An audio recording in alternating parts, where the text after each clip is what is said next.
আমার এগুলোকে অর্জন বলাটা ভুল হবে, আসলে এগুলো দর্শকদের ভালোবাসা। সময় যেন সুসময় হয়, সময় যেন কখনো অসময় না হয়। দর্শক, আমার সঙ্গে রয়েছেন জনপ্রিয় সঙ্গীত শিল্পী আগুন। আমি এখন আগুন ভাইয়ের বাসায়। আমার পিছনে যেই আলমিরাটা দেখতে পাচ্ছেন, এখানে সবই তার অর্জন দিয়ে সাজানো। আমি যদিও জানি না কোনটা কিসের অর্জন, এটা ভাইয়াই অবশ্য আমাকে বলবে। বা বুমটা আমি আপনার হাতে দিয়ে দিচ্ছি। আচ্ছা, আমি একটু জানতে চাই, এই যে সুন্দর করে শোকেসটা সাজানো, আসলে সবকিছু আপনার অর্জনের, আসলে কোনটা কিসের অর্জন তার আগে আমি একটু আপনার কাছে জানতে চাই। এখানে একটা দৃষ্টিনন্দন জিনিস আছে, টেলিভিশন। এটা যদি একটু দেখাতে বলি, এটার গল্পটা একটু শুনতে চাই। এখনো কেন এটা আসলে এভাবে সংরক্ষণ করে রাখা?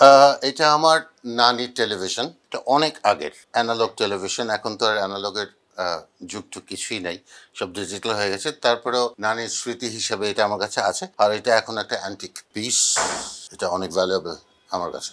ওই যে মধ্যেখানে একবার অ্যালুমিনিয়ামের ঢাকনি টাকনি অ্যান্টিনার সাথে লাগিয়ে যে কলকাতার টেলিভিশন দেখা হতো, এই টেলিভিশনটাতে আমি সেই কাজটা করেছিলাম।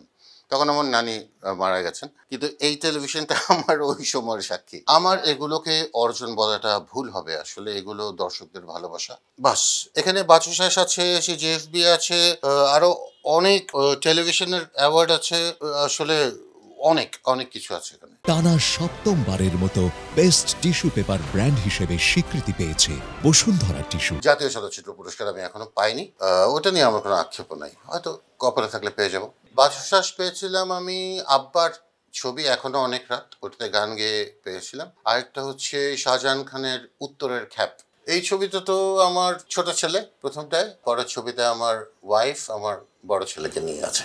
এ পাশে একটা ছোট ছবি দেখতে পাচ্ছি। এটা আমি, আমার বউ আর আমার বড় ছেলে। এই ছবিটা আসলে কত বছর আগের এবং কত বছর বয়সের, এবং কে এটা আছে কোলে? এইটা আমার বড় ছেলে, ওর বয়স তখন 1 বছর। এই ছবিটা 25 বছর আগের।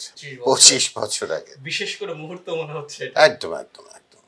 কি ঘটনা ছিল যদি একটু? না, ওটা আমার মনে নাই, কিন্তু দুজনের দিকে যেভাবে তাকিয়ে আছে, আমারও তো মনে হচ্ছে বিশেষ কোনো ঘটনাই নিশ্চয়ই ঘটেছিল এখানে। মশাল, এটা মিছিল মিছিল যেভাবে সামনে তাকিয়ে আছে, আসলে এখন যদি মাঝে মাঝে দেখে ছবিটা, দেখুন কি নিয়ে গল্প হয়, নস্টালজিক হয়ে যায়। আসলে সময় তো পার হয়ে যাচ্ছে, সময় কারোর জন্য থেমে থাকে না, কিন্তু সবার এটা মনে রাখা উচিত। এটা বলে আমি শেষ করব যে সময় যেন সুসময় হয়, সময় যেন কখনো অসময় না হয়।